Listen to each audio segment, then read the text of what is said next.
तुलसी प्रीति की रीति सुनी, सो कभी सराहि सोई।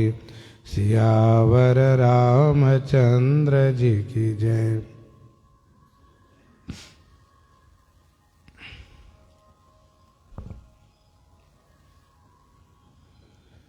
गोस्वामी जी महाराज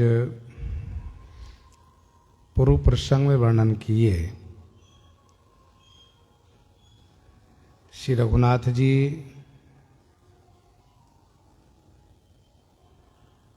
श्री भरतलाल जी को समझाते हुए इस प्रकार से कह रहे हैं कि भैया भरत, तुम पर मुझे सब प्रकार से भरोसा है, फिर भी समय का मांग है। सब लोग चाहते हैं कि मैं कुछ कहूं, इसलिए मैं बोल रहा हूं। भैया भरत, पिताजी के बिना हमारी सभी बातें केवल गुरु जी की कृपा ने संभाली है, क्योंकि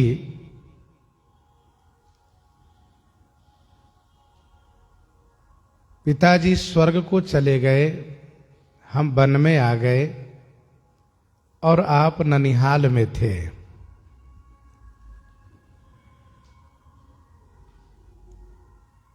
अचानक महाराज के स्वर्ग जाने से, जहां पर हम चारों भाइयों में से एक भी नहीं थे, तो विचार करना चाहिए कि किस प्रकार से लोगों पर एकदम से संकट आ गया था। लेकिन गुरु जी महाराज ने अपनी कृपा से सबको संभाला। सूर्यास्त का एक निर्धारित समय है, उस समय पर सूर्य जब अस्त होते हैं तो किसी को कोई परेशानी नहीं होती है, और यदि अचानक निर्धारित समय के पूर्व ही सूर्यास्त हो जाए तो स्वाभाविक है कि लोगों को क्लेश का सामना करना पड़ेगा। जौ बिनु अवसर अथवा दिनेषु, जग के ही कहु न होई कलेशु। जग के ही कहु न होई कलेशु।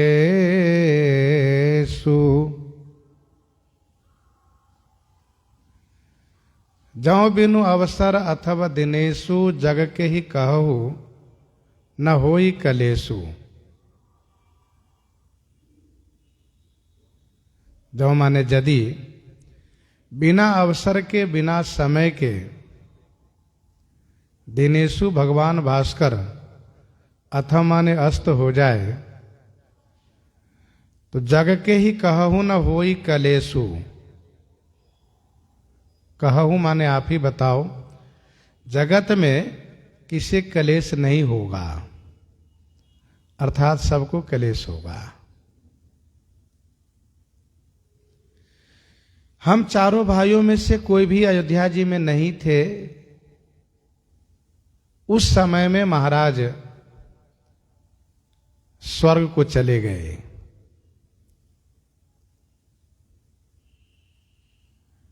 स्वाभाविक था कि प्रजाजनों पर क्लेश आ गया, संकट आ गया।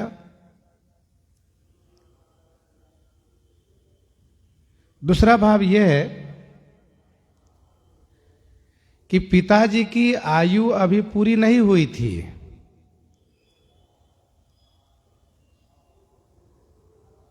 कोई भी व्यक्ति जब अपनी पूरी आयु उपभोग करके समाप्त करके जब मृत्यु को प्राप्त होता है तो अच्छा लगता है, लेकिन असमय में यदि किसी की मृत्यु होती है, उनका निधन होता है, तो सबको कष्ट होता है। पिताजी की आयु अवशेष थी। गीतावली उत्तरकांड 25 पद में गोस्वामी जी महाराज ने लिखा है, संकट सुकृत को सोचत जान जिए रघुराऊ, सहस द्वादश पंच शत में कछुक है अब आयु, भोग पुनि पितु आयु को सो किए बनई बनाऊ। गोस्वामी जी उस पद में यह कहते हैं कि श्री राम जी तब धर्म संकट में पड़ गए, कब? जब उन्हें पिताजी की आयु का उपभोग करने का समय आया। अब वे सोचने लगे कि इस समय में मुझे कैसे रहना चाहिए। तब एक ही निश्चय हुआ उनके मन में कि श्री सीता जी को त्याग किए बिना पिताजी की आयु का उपभोग नहीं किया जा सकता। यह बात गोस्वामी जी ने गीतावली में कही है। भोग पुनि पितु आयु को, पिताजी की आयु का उपभोग करना है। श्री सीता जी के दोबारा वनवास के अनेक कारणों में से कारण ये भी है कि पिताजी की आयु का उपभोग करना था। श्री राम जी यहां पर कहते हैं कि भैया भरत, जौ बिनु अवसर अथवा दिनेशु, जग के ही कहूं न होई कलेशु, तस उत्पात तात विधि कीन्हा, मुनि मिथिलेश राखे सब लीन्हा, तस उत्पात तात विधि कीन्हा, मुनि मिथिलेश राखे सब लीन्हा। तस उत्पात तात विधि कीन्हा। हे तात, विधि ब्रह्मा जी ने व दैव ने ऐसा ही उत्पात किया। कैसा उत्पात? कि बिना अवसर के सूर्य अस्त वाला उत्पात। हमारे पिताजी सूर्य के समान थे, असमय में उनका निधन यह दैव का उत्पात ही है, उपद्रव ही है। परंतु मुनि मिथिलेश राखी सब लीन्हा, मुनि श्री गुरु जी महाराज और मिथिलेश जी दोनों मिलकर के रख लिए। पांचवी चौपाई में श्री राम जी ने केवल गुरु जी का नाम लिया था, केवल गुरुकुल कृपा संभारी। और यहां पर श्री राम जी श्री मिथिलेश जी का भी नाम लेते हैं। इसका अभिप्राय यह है कि गुरु जी के साथ साथ श्री मिथिलेश जी का भी सम्मान दे रहे हैं। दूसरा इसका भाव यह भी है कि हमारे गुरुजन मौके पर रहे या न रहे, चाहे जहां भी रहे, हमारे जो हितैषी हैं, शुभचिंतक हैं, वे हमेशा हमारी शुभ कामना करते हैं, हमारे हित के लिए सोचा करते हैं। इसलिए श्री मिथिलेश जी को भी श्री राम जी ने मुनि के साथ में रखा। आगे कहते हैं, राज काज सब लाजपति, राज काज सब लाजपति, धर्म धरनी धन धाम, गुरु प्रभाव पालिहि सबहि भल हो यही परिणाम, भल हो यही परिणाम। राज काज सब लाजपति, धर्म धरनी धन धाम। राजकाज प्रधान विषय है राज्य कार्य। राजकाज सब लाज सब पति, धर्म धरनी धन और धाम, ये सभी राज्य का अंग है। राज्य कार्य के सभी अंग है। जैसे सबकी लाज, गुरुजनों की लाज को रखना, सबकी प्रतिष्ठा बनी रहे, सबका धर्म भी बना रहे, धरनी की रक्षा भी हो, धन और धाम सुरक्षित रहें, ये सब राज्य का अंग है। राज काज सब लाजपति, धर्म धरनी धन धाम। गुरु प्रभाव पालहि सब ही, भल हो यही परिणाम।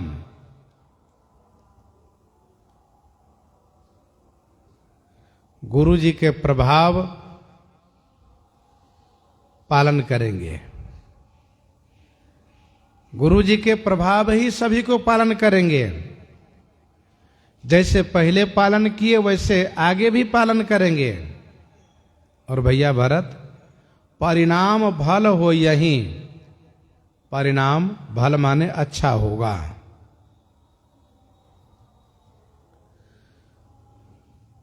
गुरुजनों का प्रभाव, जिसको प्रताप कहते हैं,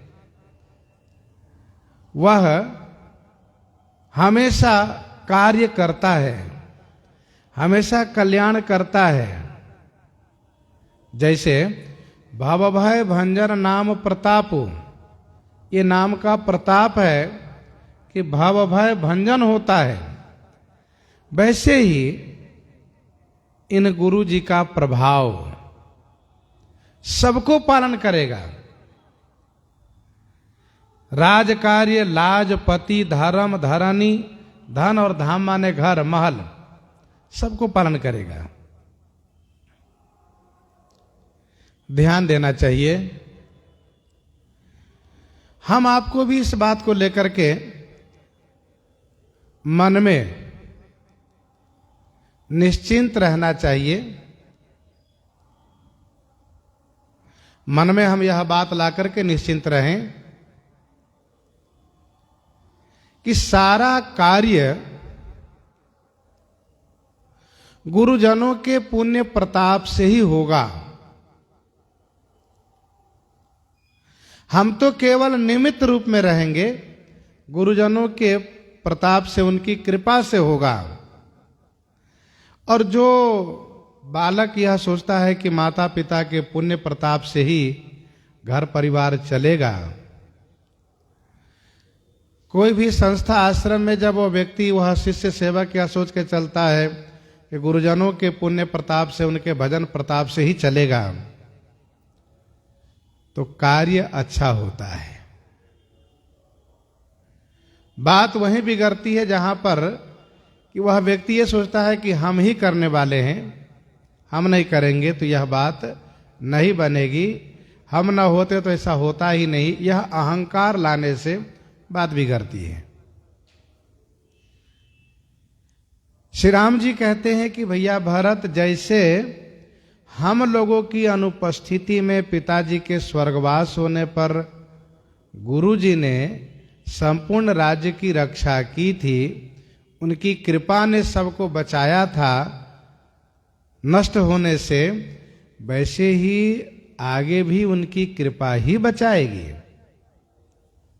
गुरु प्रभाव पालहि सबहि, भल होई हहि परिणाम। इसी बात को और आगे स्पष्ट करते हुए श्री राम जी कहते हैं कि सहित समाज तुम्हार हमारा घर बन गुरु प्रसाद रखवारा सहित समाज तुम्हार हमारा घर बन गुरु प्रसाद रखवारा सहित समाज तुम्हार हमारा, समाज के सहित तुम्हारा और हमारा। गुरु जी का प्रसाद घर और वन दोनों जगह रखवारा माने रक्षक हैं। समाज के सहित तुम्हारा अयोध्या जी में, और भैया लक्ष्मण और श्री सीता जी के साथ हमारा वन में गुरु जी के प्रसाद, गुरु जी के अनुग्रह रखवारा माने रक्षक हैं। सब जगह इनकी कृपा ही रक्षा करेगी। जैसे पूर्व से गुरु जी की कृपा हमारे वंश पर बरसती आई है, कृपा होती आई है, आगे भी कृपा होती रहेगी। भानुवंश भय भूप घनेरे, भानुवंश भय भूप घनेरे, अधिक एक ते एक बड़े रे।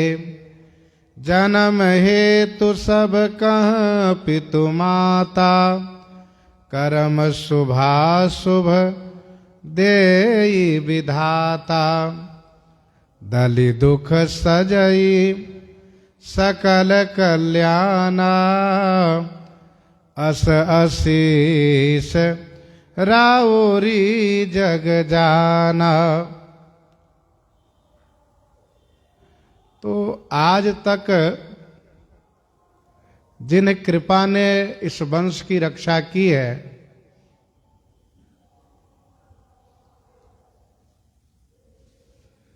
वही कृपा आगे भी हमारी और आपकी रक्षा करेंगे।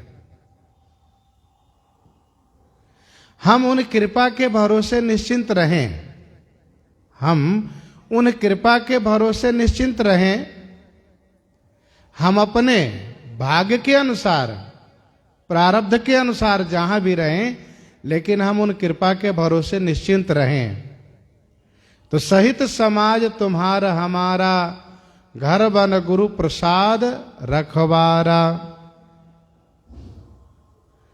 मातु पिता गुरु स्वामी निदेशु,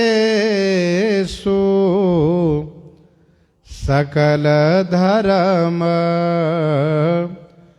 धरनी धर से सो। सकल धर्म धरनी धर से सो।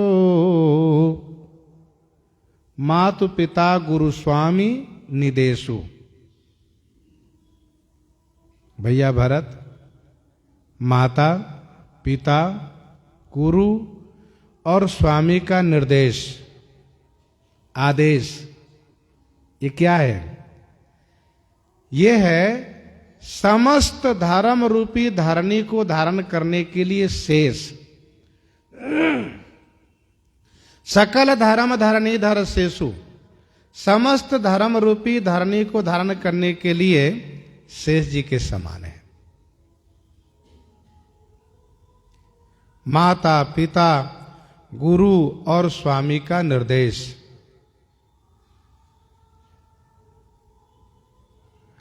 हमें इनकी आज्ञा को पालन करना चाहिए। इन्हीं की आज्ञा पालन करने में हम सभी धर्म जन्य पुण्य को प्राप्त कर लेते हैं। जैसे शेष जी पृथ्वी को धारण करने से वे सभी के धारण कर्ता माने जाते हैं। अब ऐसा नहीं कि अलग से वे पर्वत को धारण किए हैं, नदी को धारण किए हैं, समुद्र को धारण किए हैं, ऐसा कुछ नहीं है। उन्होंने पृथ्वी को धारण किया तो वे सबको धारण कर लिए, क्योंकि पृथ्वी पर ही तो सब कुछ है। जो भी हम देख रहे हैं सब पृथ्वी पर ही है। कोई एक महात्मा तब तो समझना चाहिए कि शेष जी ने सब कुछ कर लिए, वे सारे पुण्य कर्म कर लिए, सभी धर्म कर लिए।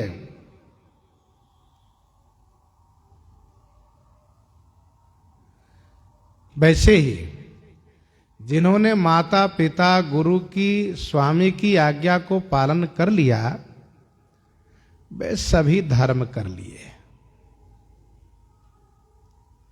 क्योंकि पितु आयसु सब धर्मक टीका, समस्त धर्मों के टीका स्वरूप है पिताजी की आज्ञा को पालन करना।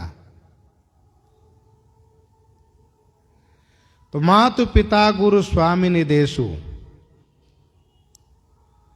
माता जी का निर्देश है असानुमानी सोच परिहरहु, असानुमानी सोच परिहरहु, सहित समाज राज पुर करहु। पिताजी का निर्देश उस वाक्य से लेना चाहिए जो उन्होंने श्री कैकेयी जी से कहा था कि सुदिन सोधि सब साज सजाई, देव भरत कहाँ राज बजाई। गुरु जी का निर्देश करहु राज परिहरहु गलानी, मानहु मोर बचन हित जानी। और जहां तक स्वामी की बात रही तो श्री रघुनाथ जी कहते हैं कि मैं भी यही चाहता हूं, मेरी भी यही इच्छा है। तो मातु पिता गुरु स्वामी निदेशु, सकल धर्म धरणीधर शेषु। समस्त धर्म रूपी धरणी को धारण करने के लिए शेष जी के समान है ये निर्देश, ये आदेश। इसीलिए सो तुम करहु करावहु मोहु, सो तुम करहु करावहु मोहु, तात तरनी कुल पालक होहु, तात तरनी कुल पालक होहु। हे तात भरत, सो तुम करहु और मोहि करावहु। श्री राम जी कितना प्रेम से श्री भरतलाल जी से कह रहे हैं, भैया भरत, वह तुम भी करो और मुझसे भी करवा लो। माता पिता गुरुजनों की आज्ञा पालन यह सर्वोपरि धर्म है, इसको तुम भी करो और मुझसे भी करवा लो। हे तात तरनिकुल पालक होहु, तरनिकुल माने सूर्य कुल के पालक बन जाओ, रक्षक बन जाओ भैया।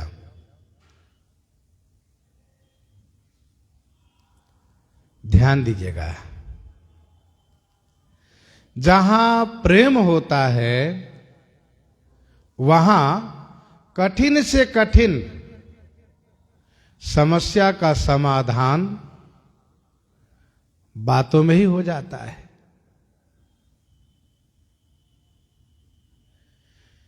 श्री राम जी वनवास कर रहे हैं पिताजी की आज्ञा से, श्री भरतलाल जी लेने आए हैं श्री राम जी को।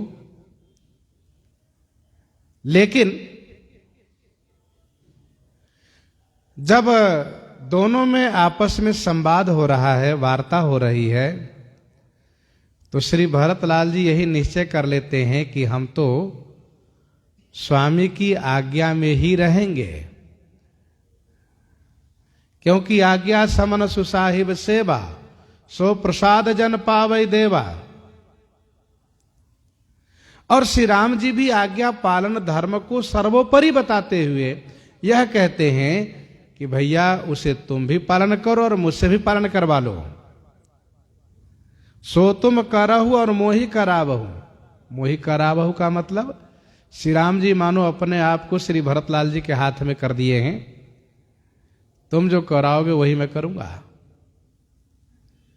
तुम यदि पिताजी की आज्ञा पालन, धर्म को पालन कराओगे तो मैं पालन करूंगा, नहीं कराओगे तो नहीं करेंगे हम। क्योंकि मैं पहले भी कह चुका हूं, भरत कहीं सो किए भलाई। तो सो तुम करहु करावहु मोहु तात तरन कुल पालक होहु। आप सूर्य कुल के पालक बनो, रक्षक बनो।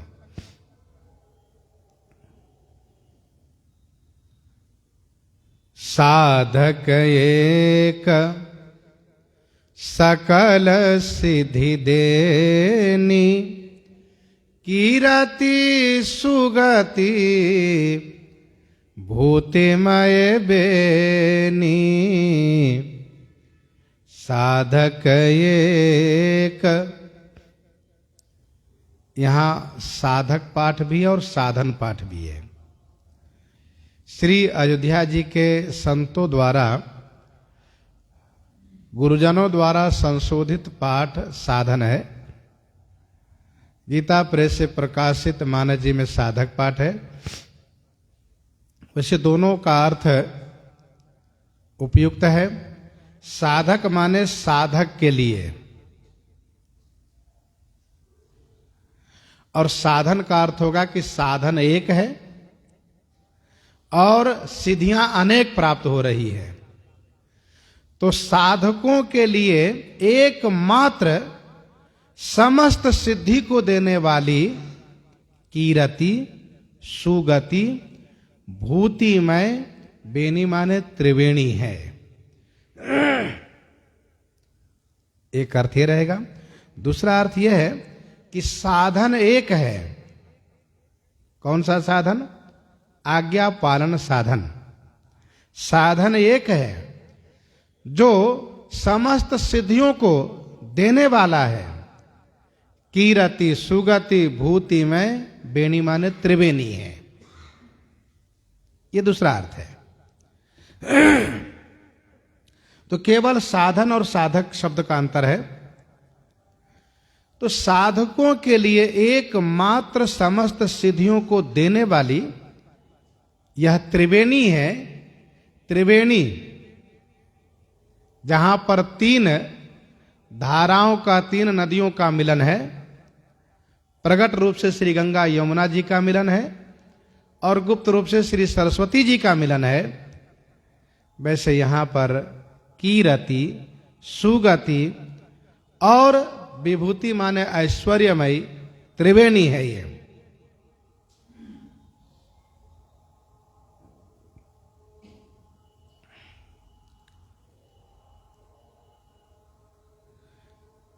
गुरु जी की आज्ञा पालन करना ये कीरति है, इसमें कीरति है।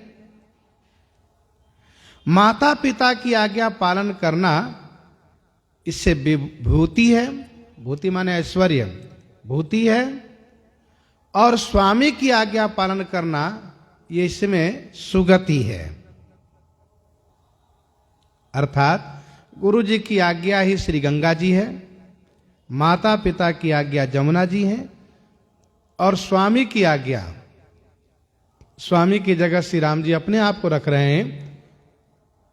मेरी आज्ञा अदृश्य रूप में यह सरस्वती है। तो साधन एक सकल सिद्धि देनी, कीरति सुगति भूतिमय बेनी। कीरति सुगति भूतिमय बेनी।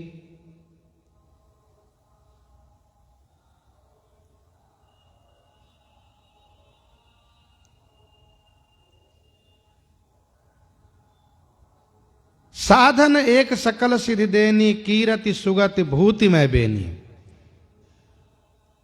भैया भरत, जब समस्त सिद्धियों को देने वाली त्रिवेणी हमें प्राप्त हो रही है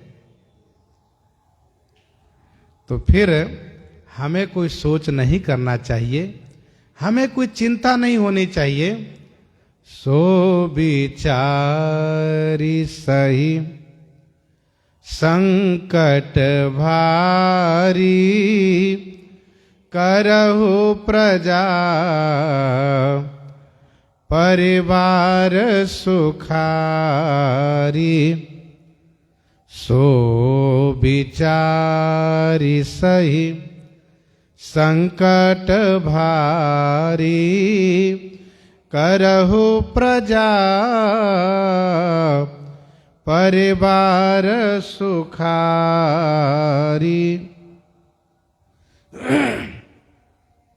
सो विचारी सही संकट भारी, करहु प्रजा परिवार सुखारी। सो विचारी माने उपरोक्त बातों को विचार करके, भारी संकट सही माने भारी संकट सहते हुए प्रजा और परिवार को सुखी करो आप। सो विचारी सही संकट भारी, सो विचारी माने धर्म पथ पर विचार करके, धर्म की बात विचार करके धर्म पथ पर चलने वाले को संकट सहना पड़ा है, संकट सहना ही चाहिए। तो सो विचारी सही संकट भारी, करहु प्रजा परिवार सुखारी।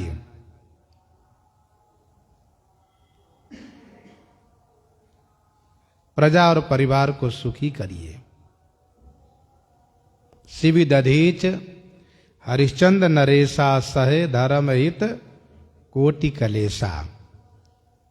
मैं मानता हूं कि आपको भी संकट सहना पड़ेगा। धर्म पथ पर चलने वाले को संकट सहना पड़ता है। रंत देव बलि भूप सुजाना, धर्म धरे सही संकट नाना। इसलिए मैं कहता हूं कि भारी संकट को सहते हुए, अच्छा यहां भारी संकट क्या है, तो कहा भारी संकट है वियोग सहना। श्री राम जी स्पष्ट इशारा कर रहे हैं कि मैं मानता हूं कि मेरा वियोग सहना भारी संकट है, पर परिस्थिति ऐसी है, हम लोगों के लिए समय ऐसा आया है कि संकट सहना पड़ेगा।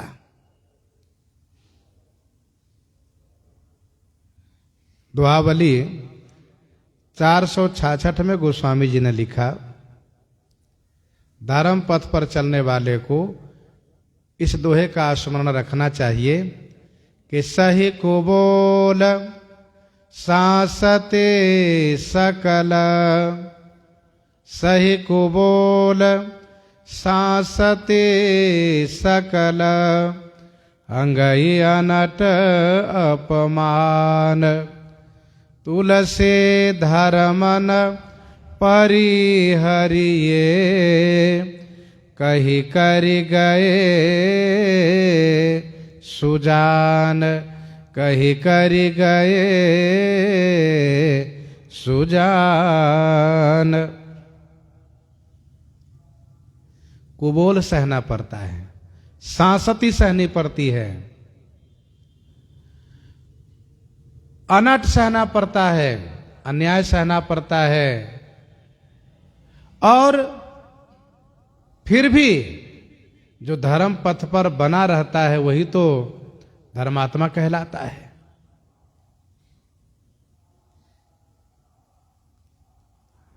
भैया भरत, परहित सरिस धर्म नहीं भाई, पर पीड़ा सम नहीं अधमाई।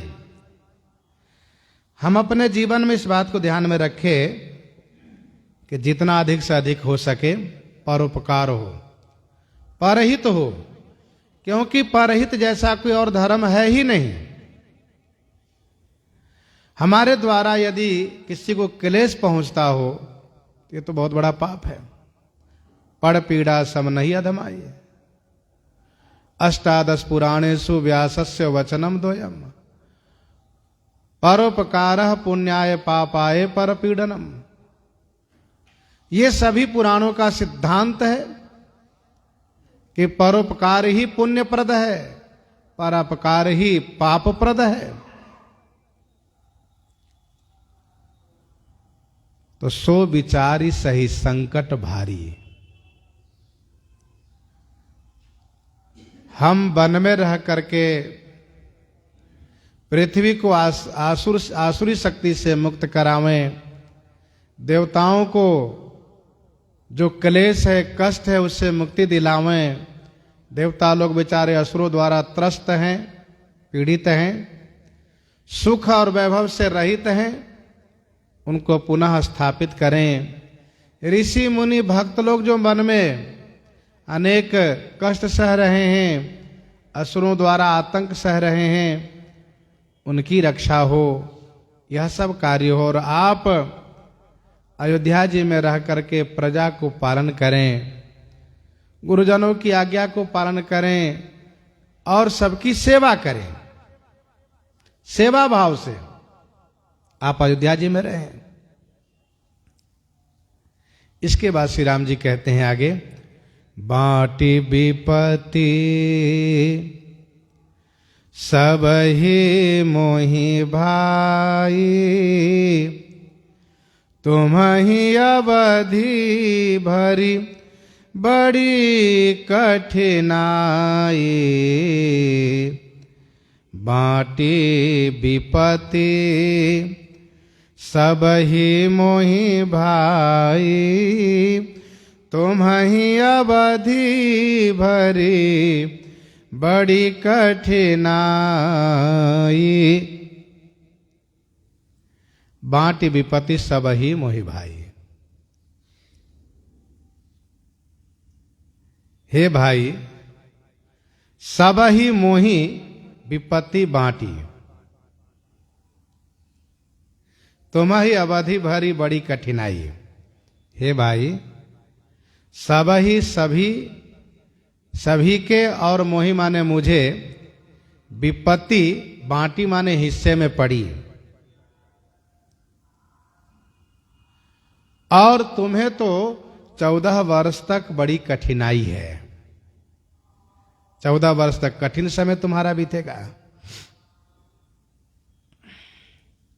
बाटी विपत्ति सब ही मोहि भाई। श्री राम जी कहना यह चाहते हैं कि विपत्ति तो केवल मेरे हिस्से में आनी थी, विपत्ति तो केवल मुझे ही मिलनी थी, लेकिन सबके हिस्से में गई, सभी दुखी हुए।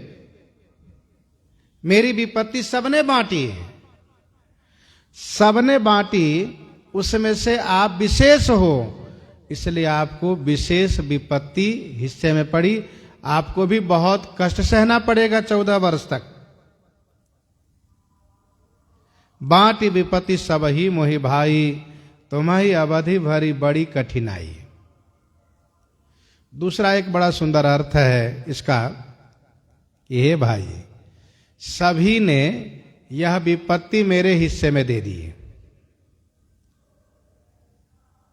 कौन सी विपत्ति? तो श्री राम जी राज्य को विपत्ति मानते हैं,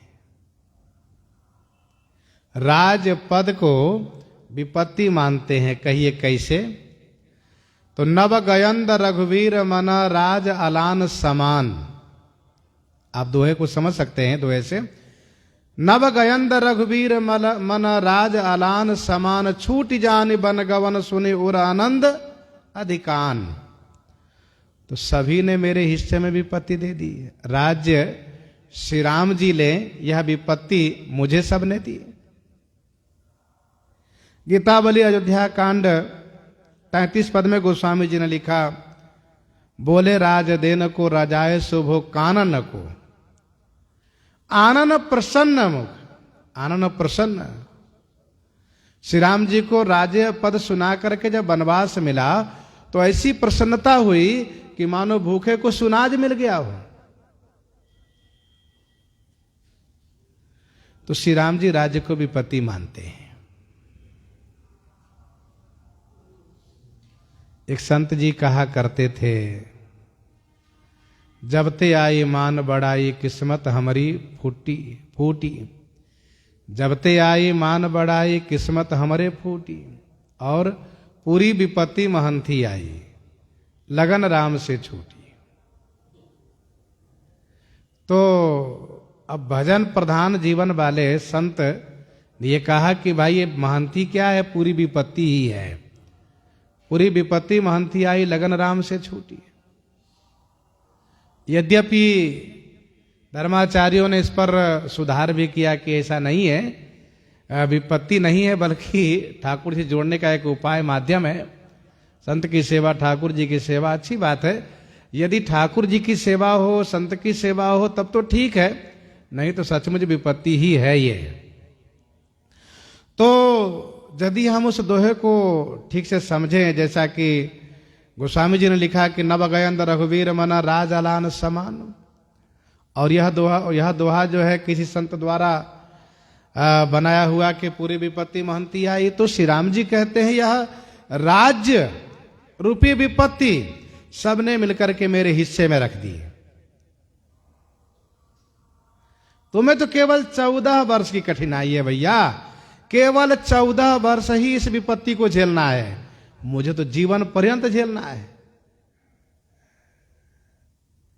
देखो भाई, कहीं भी संपत्ति, वैभव, राज्य के अधिपति होने वाला व्यक्ति जब वह अपने दायित्व और सेवा को समझता है, तब उसको लगता है कि इसमें कितनी कठिनाई है और कितनी समस्या है। लेकिन जिसको केवल उन राज्य, वैभव, पद, प्रतिष्ठा, संपत्ति से अपना सुख दिखाई देता हो, जो केवल सुख के दृष्टि से देखता हो, वो तो मानता है कि ठीक है, हमें ये सत्ता मिले, हमें ये पद मिले, हमें ये अधिकार मिले, क्योंकि उसको सुख उसमें दिखाई देता है। लेकिन जो सेवा भाव रखने वाला व्यक्ति होता है, उसको वहां पर वह सुख नहीं दिखता है। एक संत ने पूछा था साकेतवासी पूज्य श्री देवराहा बाबा जी से कि महाराज जी, महंती क्या ठीक है, आप इस पर क्या विचार देंगे? तो उस समय में बहुत ऐसे संत थे जो बाबा के साथ में रहते थे। तो बाबा ने ये कहा कि देखो, जब महंती की इच्छा न हो अथवा किसी पद की इच्छा न हो, फिर यदि वह पद, वह महंती प्राप्त होती हो, तो वह व्यक्ति उस दायित्व को ईमानदारी से निर्वहन करता है। और जिसके अंदर में चाहना हो तो समझ लो कि उसका दायित्व ठीक से निर्वहन नहीं करेगा वो। उन्होंने स्पष्ट किया कि सुख कामना से यह पद प्रतिष्ठा नहीं चाहिए, अपितु सेवा भाव से। मन में जब चाहना हो तो मत स्वीकार करो, नहीं तो उसमें उलझ जाओगे। जब चाहना न हो तब स्वीकार करो। त्याग पूर्वक, संन्यास पूर्वक जीवन जीते हुए दायित्व को निर्वहन करो। तो श्री राम जी यदि राज्य पद को विपत्ति मानते हैं, महाराज सुग्रीव कहते हैं, सुख संपत्ति परिवार बढ़ाई, सब परिहरी करिहूं सेवकाई। क्यों? कहा ये सब राम भगति के बाधक। कहीं न कहीं तो यथार्थ है ही भाई, ये सब राम भगति के बाधक। इस बात को कहते कौन है? कहा संत तब पद अवराधक। जो संत पद अवराधक वही कहते हैं इस बात को। तो सब परिहरी करिहूं सेवकाई, क्यों कहा ये सब राम भगति के बाधक? तो श्री राम जी यदि राज पद को विपत्ति मानते हैं, तो इनका कहना यह है कि भैया भरत, सभी ने मिलकर के यह विपत्ति मेरे हिस्से में दी, पर तुम्हें तो केवल 14 वर्ष तक कठिनाई है। 14 वर्ष तक इस विपत्ति को झेलो, इसके बाद तो हम झेलेंगे, हम ले लेंगे।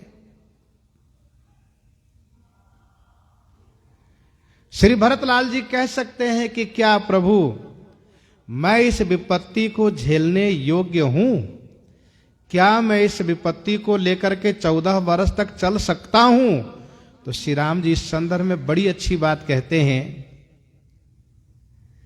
कि जानी तुम्हि मृदु कहूं कठोरा, जानी तुम्हि मृदु कहूं कठोरा, कुसुमय तातन अनुचित मोरा, कुसमय तातन अनुचित मोरा,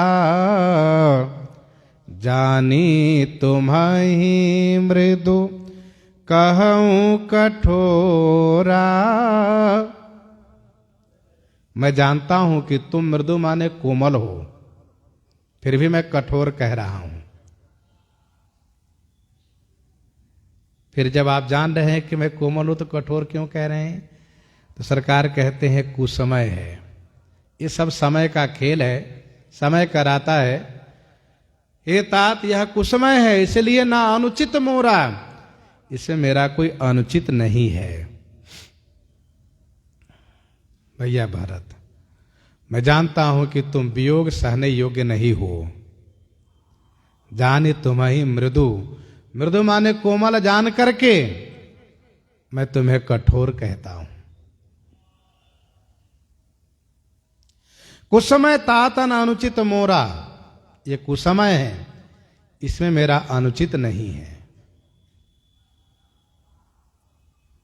कुसमय क्या है? कहा कुसमय ये है कि पिताजी स्वर्ग को जा चुके हैं, पिताजी हैं नहीं, यही कुसमय है। और वह जो वचन दे गए हैं, जो आदेश दे गए हैं, उनको पालन करना हम दोनों का कर्तव्य है। तो जानी तुम्हि मृदु कहूँ कठोरा, कुसमय तात न अनुचित मोरा। कुसमय तात न अनुचित मोरा, ये कुसमय है। तो वियोग सहने वाली बात ही कठोर है। जाने तुम्हें मृदु कहूं कठोरा। और भैया भरत, आप इस बात को जानते हो कि जिस पर संकट आता है, जिन पर संकट आता है, वह संकट उनके जो खास होते हैं उन पर भी वैसा ही आता है। जिन पर संकट आता है वह संकट उन पर भी वैसा ही आता है जो उनके खास होते हैं। जिनको कोई लेना देना न हो, जो तटस्थ रहने वाले हैं, उनको क्या फर्क पड़ता है? कोई फर्क नहीं, जो कुछ हो रहा है। तो हो ही कुठाए सुबंधु सहाय, ओढ़िया ही हाथ असन्ही हूँ के घाये। हो ही कुठाए सुबंधु सहाय, ओढ़िया ही हाथ असन्ही हूँ के घाये। कुठाए माने बेमौके पर, सुबंधु ही सहायक होते हैं। कुठाए माने कुजगह पर, बेमौके पर सुबंधु ही सहायक होते हैं। कैसे? तो जैसे असन्ही हूं के घाये हाथ ओढ़िया ही। असन्ही हूं के घाये माने वज्र की चोट को, वज्र की चोट को हाथ ही सहता है, हाथ ही रोकता है, हाथ ही अपने ऊपर लेता है। अच्छा, यह लोकोक्ति है, कहते हैं कि यह व्यक्ति मेरा दाहिना हाथ है। यदि उनका निधन हुआ तो कहते हैं कि भुज दाहिनी गंवाई, मेरा दाहिना हाथ चला गया। वास्तव में जो विशेष शुभ चिंतक होते हैं वे हाथ के समान ही होते हैं। श्री राम जी कहते हैं कि बेमौके पर, कुजगह पर सुबंधु जो होता है वही सहायक होता है, कुबंधु नहीं, सुबंधु। और जो सहायक बने वास्तव में वही है सुबंधु, नहीं तो वो कुबंधु भी नहीं कहने लायक है, वो बेकार है वो, यदि सहायक न बनते हो तो हो ही कुठाएं सुबंधु सहाय। वज्र से कोई प्रहार करता है, लाठी डंडा से जो भी कोई प्रहार करता है तो हाथ पहले आगे बढ़ता है। आप देखेंगे आपके ऊपर, हमारे ऊपर कोई यदि प्रहार करता हाथ तुरंत आगे बढ़ेगा। अब वो प्रहार कितना मजबूत है, वो हाथ सह पाएगा कि नहीं पाएगा, इस बात को नहीं सोचता है। इसको केवल यही ध्यान है कि सिर पर न लगे, आंख पर न लगे, चेहरे पर न लगे, हृदय पर न लगे। गिरता भी हो व्यक्ति तुरंत हाथ आगे बढ़ता है, हाथ तुरंत भूमि को सहारा देता है, सहारा लेता है, और मानो हाथ कहता है कि तुम बचो, चोट हम खाएं तो कोई बात नहीं। इसलिए प्राय गिरने वालों के हाथ ही फ्रैक्चर होता है। तो जब हाथ फ्रैक्चर होता है तो उसको आदर भी मिलता है, उसको आदर भी मिलता है। जब डॉक्टर उसको प्लास्टर कर देते हैं तो उसको गले में हम लोग टांग लेते हैं, झुला लेते हैं। जैसा कार्य वैसा सम्मान पाता है। ये टूटा हुआ हाथ गले पड़ता है। तो कहने का भाव यह है कि जैसे हाथ चोट को सहता है तो वैसे ही अच्छे कार्य में उसका सम्मान भी मिलता है। देना भी हो तो हाथ ही देता है, लेना भी हो तो हाथ ही लेता है, आदर भी पाता है। तो इसीलिए हो ही कुठाएं सुबंधु सहाय, ओढ़ी ही हाथ असनहियों के घाये। अयोध्या कांड में ही हम लोग एक प्रसंग को श्रवण कर चुके हैं। भगवान श्री राम जी बन जाने को तैयार हैं। माता कौशल्या जी से आज्ञा लेकर के और आप महल से निकलकर बाहर आए हैं। इसी बीच भैया लक्ष्मण आ गए और चरणों में प्रणाम किए, श्री राम जी की ओर देखने लगे। कुछ बोल तो नहीं पा रहे हैं, लेकिन मनोभाव प्रकट कर रहे हैं कि यदि आप साथ नहीं लेंगे तो मैं जीवित नहीं रहूंगा।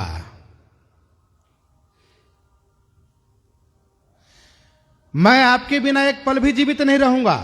सरकार ने इनकी ओर देखा, ये तो लक्ष्मण अपने शरीर, घर परिवार से मोह ममता को तिनके की तरह त्याग दिया है।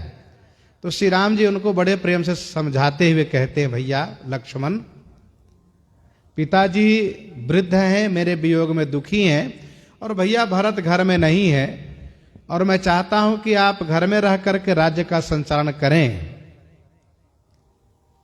तो श्री लक्ष्मण जी बड़ी विनम्रता के साथ इसका उत्तर देते हैं कि सरकार, आपने शिक्षा तो अच्छी दी है, लेकिन उस शिक्षा को पालन करने के अधिकारी मैं नहीं हूं।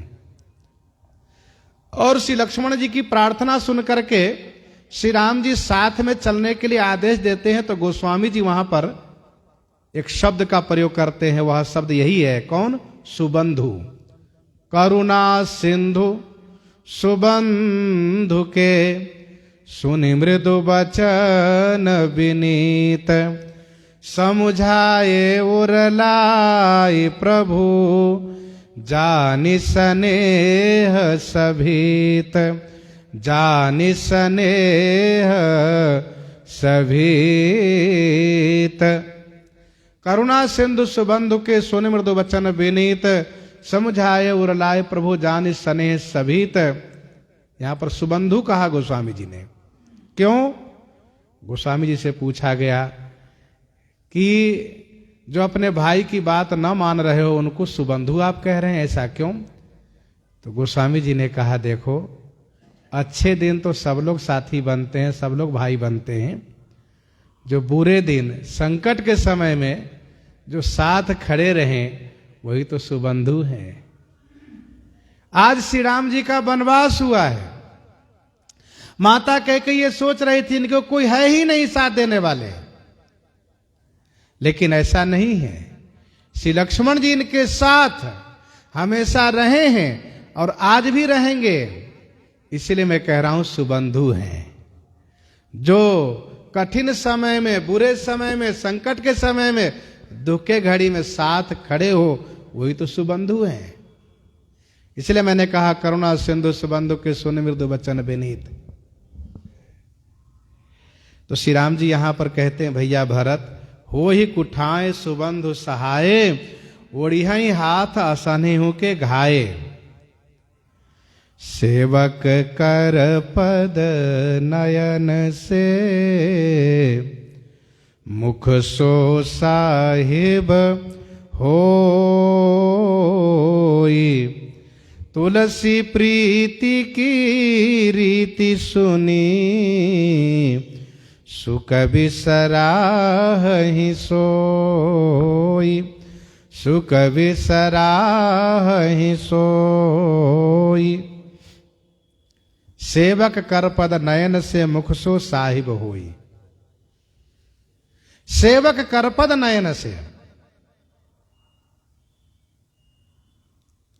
सेवक को कैसे होना चाहिए भैया भरत? सेवक को होना चाहिए कर पद नयन से। कर माने हाथ, पद माने चरण, और नेत्र के समान होना चाहिए। और स्वामी को कैसे होना चाहिए? कहा स्वामी को मुख के समान होना चाहिए। मुख सो साहिब होई। गोस्वामी तुलसीदास जी कहते हैं कि इन सेवक स्वामी की प्रीति की रीति सुन करके सब सुकवि प्रशंसा करते हैं। तुलसी प्रीति की रीति सुनी, सुकवि सराहहि सोई। सोई माने उसी प्रीति की रीति को सुंदर कवि सराहना करते हैं, प्रशंसा करते हैं। सेवक कर पद नयन से, मुख सो साहिब होई। तुलसी प्रीति की रीति सुनी, सुकवि सराहहि सोई। स्वामी सेवक के बीच ऐसा प्रेम होना चाहिए जैसा कि मुख, हाथ, पांव और नेत्र का प्रेम है। नेत्र देखता है, पांव चलता है, हाथ उठाता है, और अर्पित किसको करता है? मुख को। मुख क्या करता है? उसे अपने पास ले लेता है और ले करके उस यंत्र को प्रदान करता है जहां से कि सबके लिए यथोचित शक्ति मिलती है, रस मिलता है। ऐसे ही स्वामी सेवक के बीच होना चाहिए, राजा प्रजा के बीच होना चाहिए।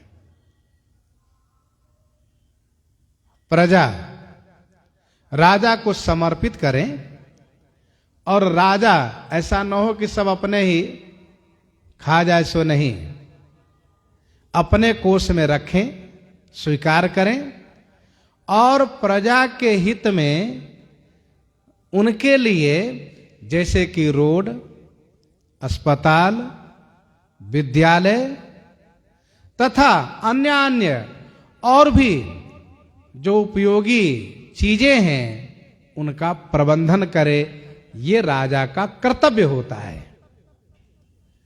राजा प्रजा के धन से ही, राजा प्रजा के धन से ही प्रजा का हित करते हैं, लेकिन उसी धन से प्रजा चाहे कि हम अपना हित कर लें तो ये संभव नहीं हो पाता है। गांव के सब लोग मिलकर के एक बढ़िया रोड नहीं बना सकते, एक बढ़िया अस्पताल नहीं बना सकते, एक विद्यालय नहीं बना सकते, लेकिन प्रजा के धन से राजा, सरकार जब चाहती है सरकार सब कुछ कर देती है, सारी व्यवस्था कर देती है, और उसमें किसी को कोई असंतोष नहीं होता है, कोई कलह नहीं होता है, कोई विवाद नहीं होता है।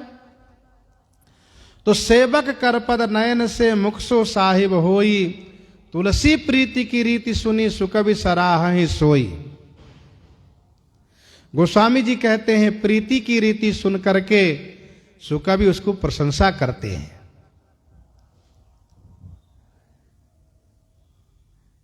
नेत्र देखता है तो नेत्र को वही रस मिलता है वही शक्ति मिलती है जिस रस से, जिस शक्ति से वह देख सकता है नेत्र। पांव को वह शक्ति मिलती है जिससे चल सकता है, हाथ को वह शक्ति मिलती है जिससे वह कर्म कर सकता है।